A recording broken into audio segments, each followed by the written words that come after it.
Bonjour à tous, comment ça va tout le monde?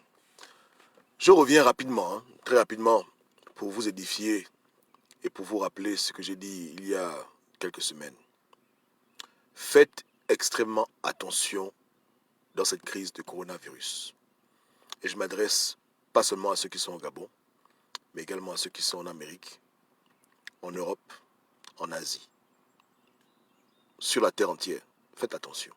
Parce que les réseaux de trafic d'organes existent pratiquement dans tous les pays de la terre. Le satanisme est une religion qui est très étendue. Même si elle agit de manière clandestine, il y a beaucoup de gens qui ont ces croyances-là. De différentes couleurs, différents pays, différentes religions, différents milieux sociaux. Ça existe. Donc faites attention. Je peux comprendre qu'il y ait la pandémie, que des gens soient malades du coronavirus, mais je vous parie que beaucoup de personnes, et Dieu seul connaît le chiffre, qui vont à l'hôpital avec des symptômes du coronavirus et qui succombent à la mort, n'ont pas été tuées par le virus. Elles sont mortes parce que un médecin, une infirmière, une personne mal intentionnée a jugé bon de les exterminer, euthanasier ou les tuer pour prendre les organes. Ça se fait.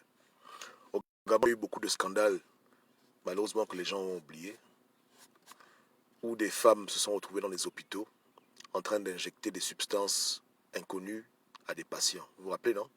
Je crois que c'était en 2018-2019. J'essaie de retrouver l'article. Il y a eu beaucoup de scandales où des bébés ont été retrouvés également démembrés. Et il y a eu une petite fille, un petit bébé fille, une petite fille bébé.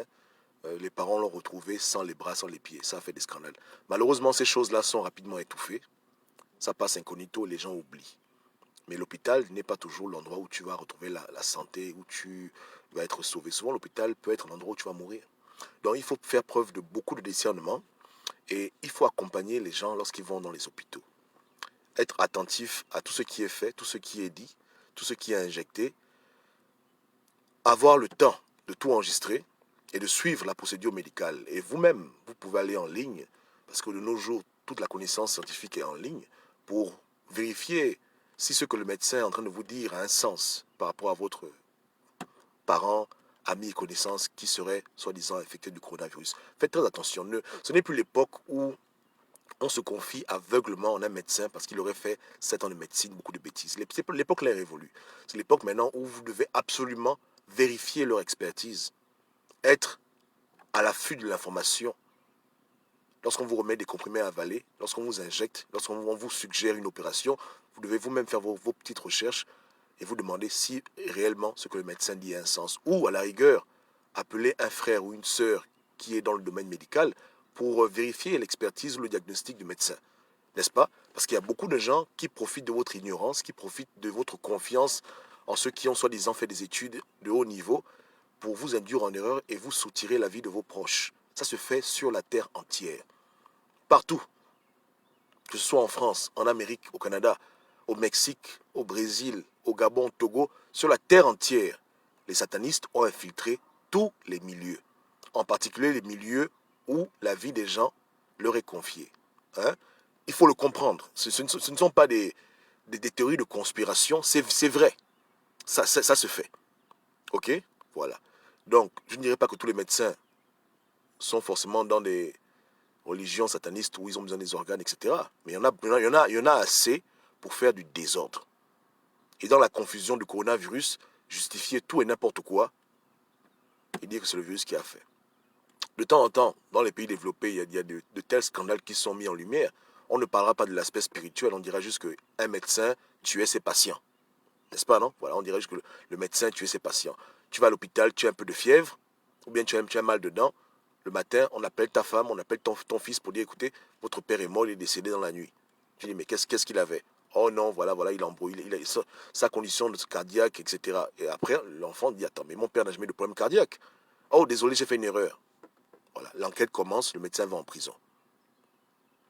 Et il y en a plein qui ont fait ça. Sauf que dans le pays des Blancs, comme on n'aime pas trop parler de spiritualité, et on veut faire croire aux gens qu'il n'y a pas de satanisme, on ne va pas développer pour dire que bon, le médecin appartenait à une secte et pour la secte, il devait tuer pour prendre des organes. Ou bien le médecin faisait le trafic d'organes et il vendait les organes le marché noir. On ne parlera pas trop de ça. On dirait juste que c'était un même médecin méchant qui tuait les gens. Hein? Non, c'est pas ça. N'est-ce pas, non? Quelqu'un ne va pas tuer les gens pour tuer les gens. C'est toujours un bénéfice derrière. Hein? De l'argent, etc. D'autres dans les pompes funèbres, on les attrape, ils vendent les organes. Bon, il y a toutes sortes de scandales qui ont vu le jour dans notre décennie, qui devraient vous faire comprendre que tous ceux qui ont prêté le serment d'Hippocrate ne sont pas des gens sérieux et sincères.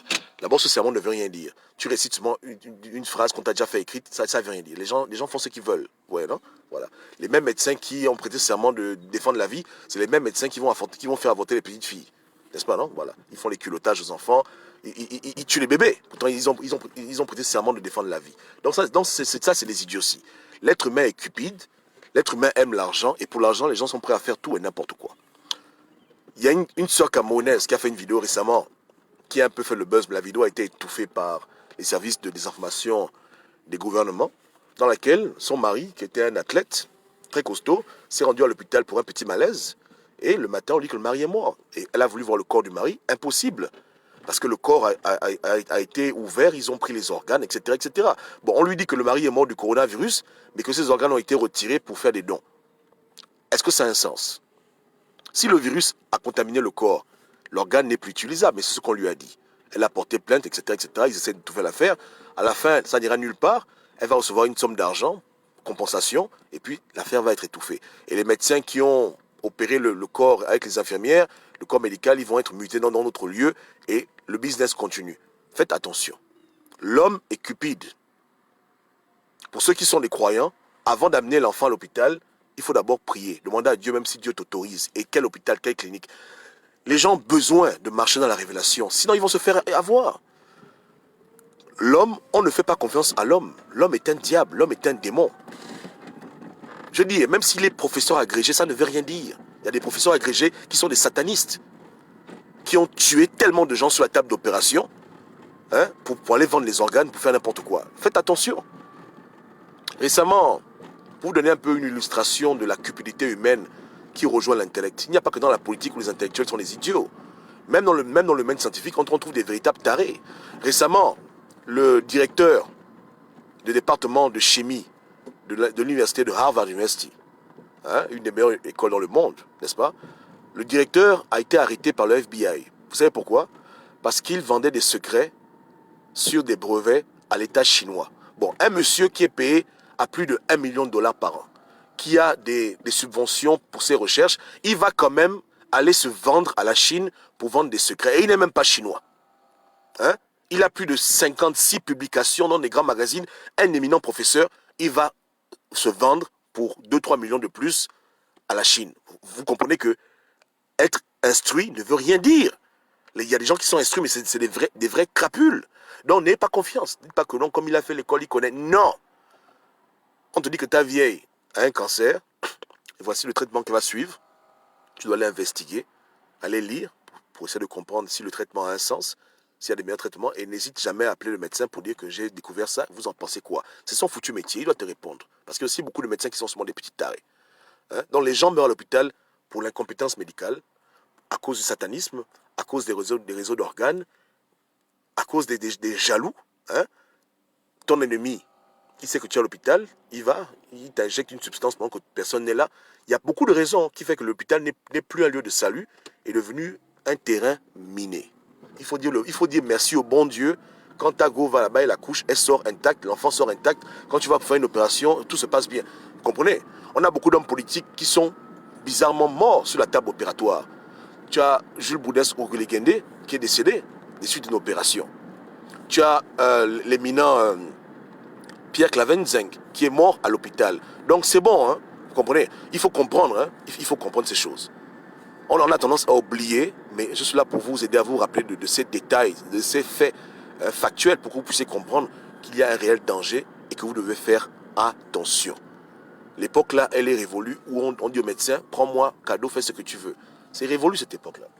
C'est fini, hein. Chacun doit faire ses recherches, chacun doit être instruit, et voilà. Il faut des contre-expertises, d'autres avis médicaux, il faut faire attention. Vous comprenez, hein? Voilà.